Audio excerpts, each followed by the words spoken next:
Good evening, gentlemen. So this tape here that I'm about to play for you guys, this has the interview with one of the most troubled men I've ever had the pleasure to come across. I mean, I could make my whole career off of this guy. Now let's get the tape in here real quick. Come on. Oh, stupid technology. There we go. So tell me, why didn't you bring any weapons? Something more advanced. Don't you have, what do they call it, ray guns? Show me a piece of this future technology. Something to do with a field light generated by a living organism. Nothing dead will go. Why? I didn't build the fucking thing! Okay.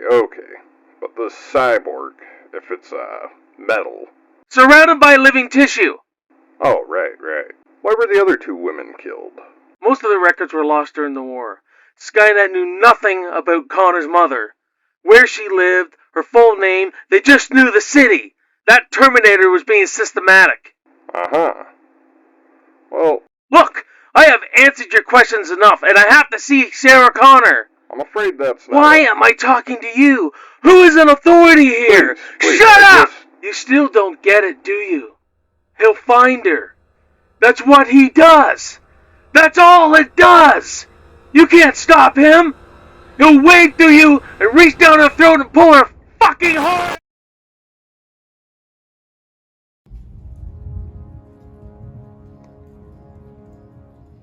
This guy today, he was some other kind of character. I don't even know where to begin. This guy, I swear to God, is a damn loon. I mean, seriously, whatever happened to the days of simple damn loons?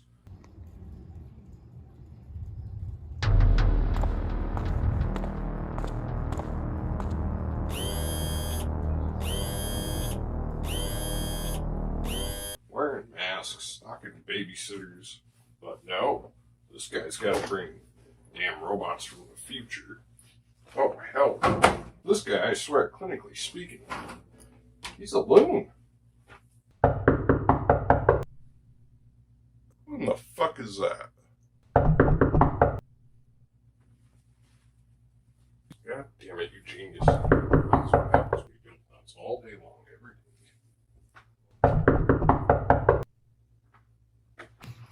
All kinds of killers, lake, things like that, traumatizing, absolutely. What the fuck is this?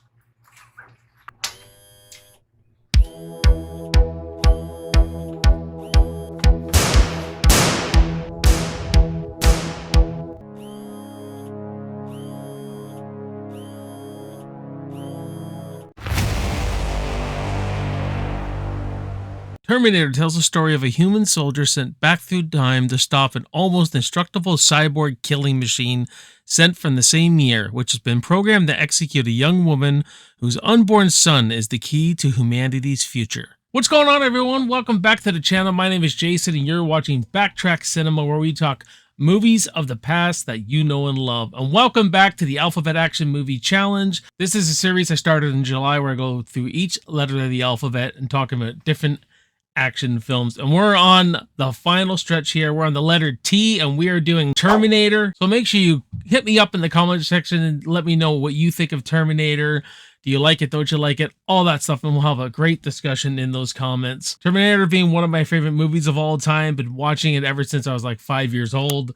So everything about this movie I just absolutely love. You're not going to see any negatives, most likely, or even mixed feelings on anything about this movie. I just absolutely love this flick. But what makes it great? What makes this movie stand out? What makes it so iconic? And for me, the biggest thing, I think, is the story. The story is so good. If you were to tell me what are some of your favorite stories in film ever, this has got to be top tier. I think the story of this thing is absolutely incredible. I like how it's mixing several different genres. You know, is it horror? Is it sci-fi? Is it action? It's a love story. It's all of that. It's got so much stuff combined in it that makes it so engaging and entertaining. And why I prefer Terminator over Terminator 2. Like, I love T2, but I prefer this one. Is the horror element, is the darkness, is that dark foreboding tone that's going on through this. It's very much set up like a horror film. A lot of people will say to them it's a slasher film, but I'm letting you know, to me this is a horror film with sci-fi and action elements in it. Because I don't think it's a full-blown action movie either. It's got great action set pieces in it, but it's just the overall tone is just very horror. I mean, this is, if you really think about what's going on, it is some scary shit in this movie. It's like a nightmare that you just do not wake up from. If you put yourself in Sarah Connor's shoes, what's going on with her in this movie where she's being chased by this unstoppable killer, you know, she's set up very much like a final girl.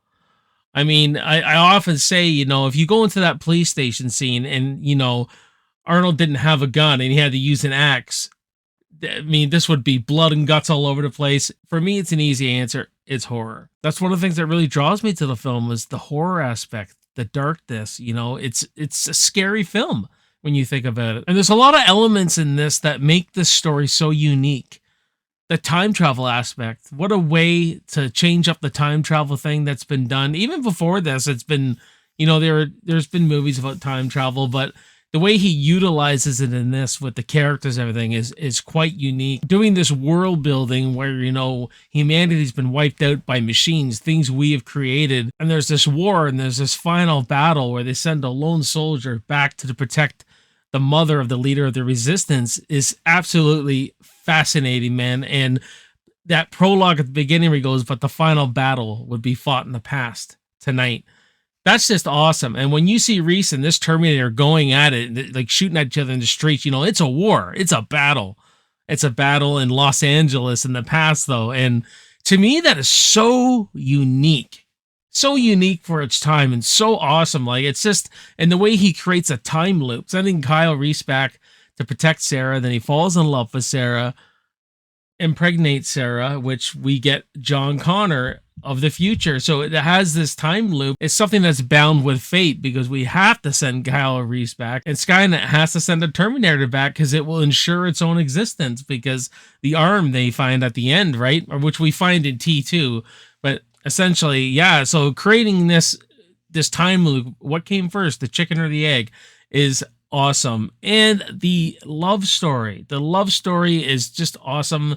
It's what's really important about this film that sets it apart from just a straight up, you know, horror sci-fi action film, is these characters of Kyle Reese and Sarah Connor, and, you know, that love story. I came across time for you, Sarah. I love you. I always have. And I like the themes of it with, you know, the dangers of AI, artificial intelligence, how these machines became self-aware and decided our fate in a microsecond. I think something like that Reese says, and it really makes you think after, and it's scary. That's a really, really scary thought. You know what I mean? The way James Cameron handles the writing, I think he's a terrific writer. The characters, he keeps pushing the narrative forward by giving us all this exposition through Reese, but keeping the action moving forward too. That's just fantastic directing. And that's something that's a style of his that he goes through with every movie he does. You'll always find with a James Cameron film that, you know, he sets up so much character work first, and he'll throw a little action in there. But once there's a gas pedal is punched, it doesn't stop. The moment the Terminator finds Sarah and Kyle in the motel, it doesn't stop from that point on right to the end. And fantastic work, man. Fantastic style. And James Cameron is just one of my favorite directors of all time. Just the way he can handle action and dialogue and writing, character, and just blend it all in and give you a really fast-paced experience. The characters are so good in this movie. Sarah Connor, I mean, just a fantastic performance. She starts off as this damsel in distress and becomes this soldier by the end of this thing. Reese! On your feet, soldier! On your feet! And when we first meet her, you know, she's going to college. She, you know, has a job as a waitress on the side, struggling. It seems like she struggles even with being a waitress.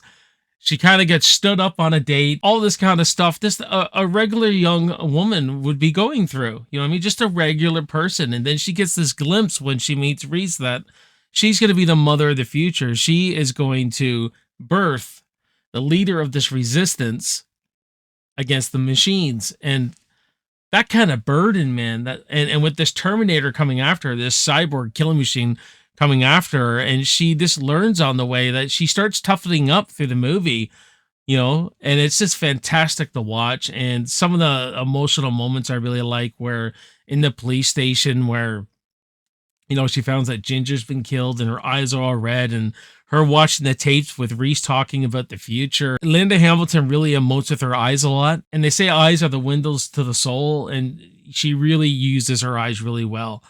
She's a fantastic actress. I don't think Linda Hamilton gets enough credit as an actress. I think she's really good. And then we got Kyle Reese, played by Michael Biehn, a soldier being sent back through time. He's like this fish out of water. He's got severe PTSD, but Michael Biehn brings a real intensity and a physicality. He's a real physical presence, even though he's not that big or anything like that, but it's the intensity. You believe this guy is from the future, especially with all the exposition he's giving, and when he's telling the doctor about the future, just that intensity he brings, you just believe it. And that's what actors have to do. They got to bring you that reality, and he's fantastic in this movie, man. That Terminator is out there. It can't be bargained with. It can't be reasoned with. It doesn't feel pity or remorse or fear, and it absolutely will not stop, ever. Until you are dead. And he protects her right to the end.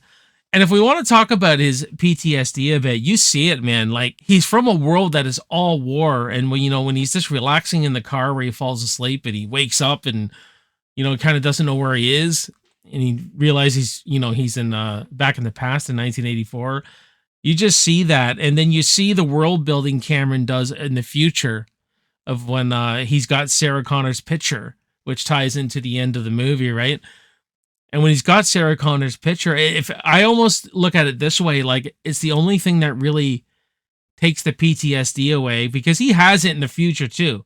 But when he opens the picture up and he's relaxing, he's looking at her, and there's something about her that he's just connecting with, right? He's connecting with her. And I like how the picture just really brings him peace in that moment. He likely started out really admiring the legend, and the more he looks at this picture, kind of just falls in love with that. And then when he meets her, I think that's when he really started falling for her as he meets her, protects her, and they start talking more and that kind of stuff. So it really is an awesome love story between Kyle Reese and Sarah Connor, and Michael Biehn's fantastic. Arnold Schwarzenegger as the Terminator, a role that has defined him.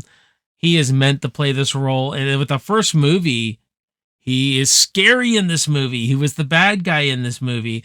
And I love him for that, man. I love how the body language he has, how he really moves like a machine. He cocks his head like a machine. The way he's scanning, the way he runs, you know what I mean? This really robotic feel to everything, and he's intimidating as hell. I mean, this guy makes a real impact early by taking out all those punks at the beginning of the film, ripping the freaking guy's heart out. It's just like, what the hell is this thing? You're like, while you're watching this, right? And the T-800 has a great design to it. Like when all his skin's burned away and it's just the endoskeleton, you'll notice the way Arnold moves around as the Terminator and all that kind of stuff, the way he moves his body language. You see it carry on when the skin's burned away, the way they move the endoskeleton around. So there's a lot of continuity there that I really like. And like the way it's moving, it's coming after them. There's smoke coming off it after, and this it's just unstoppable. And Sarah crushes it through the hydraulic press. But there's that one moment, again, it has those tropes of a horror film where you think everything's over, they blow it up, and then it comes out of nowhere and it keeps crawling after her, just like a horror film. That's why I harken back that this really is a horror film. I get how dated the special effects are with the stop motion and all that kind of stuff, but it never bothered me.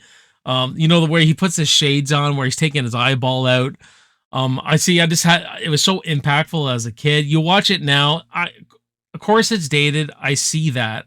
I'm not blind to that, but it still just doesn't bother me. When he's like opening his arm up and moving his parts around and stuff like that with his fingers, that still works for me, that scene right there.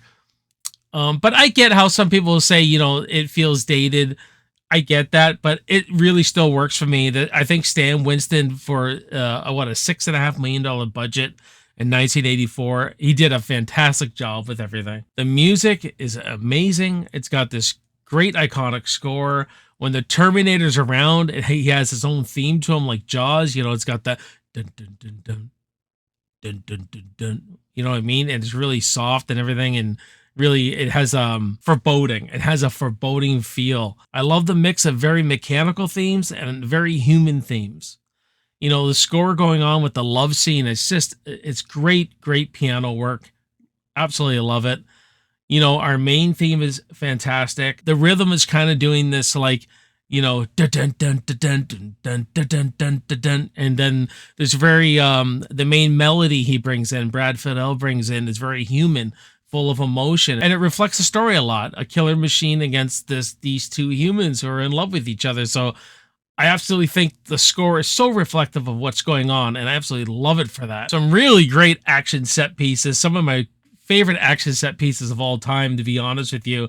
It works for me. The shootouts in it, the police station scene, you know, them chasing each other in the cars because the cars are real. They're screeching their tires. Real smoke is coming up. All that kind of stuff. Pushing the action forward. You know, that moment when he saves Sarah for the first time. He said, you know, come with me if you want to live. It's all filmed. It feels like a dream, right? And, you know, the slow motion, everything, that it snaps out of it. It picks up. And, you know, how he blows Arnold right out the window. Great scene. But the police station scene, maybe my favorite scene in this whole freaking movie, man. It's amazing. Just because this dude is unstoppable. Unstoppable. And that music going through dun dun dun dun dun dun dun dun dun. You know, when he's shooting everyone, the way it's cut. Every time Arnold shoots someone, it's like it's a cut. You know what I mean? It's just got this very fast pace to it. It's terrifying hearing the cops screaming in the background, this machine coming at you where there's no hope for you. You're shooting bullets at it and nothing's happening. And there's just a lot of logic to everything too, what Cameron does here. You know, first thing the Terminator does, he goes for the power, pulls the power out. So everyone's in the dark because he's got infrared, right? So I just love that. I love how everything really makes sense. But I absolutely love Terminator, guys. This is one of my favorite films of all time. It's just a amazing movie. I am going to give Terminator from 1984 an A. So I thank you very much, guys, for joining me on this review. Go down the rabbit hole and check out my other action movie reviews, especially with the Action Alphabet Challenge. And we're in the final stretch of this thing, and October will be up soon, and we'll be doing a lot of horror reviews, so stay tuned for that. My name is Jason. You're watching BACKTRACK Cinema, and I will see you in the movies. Cheers.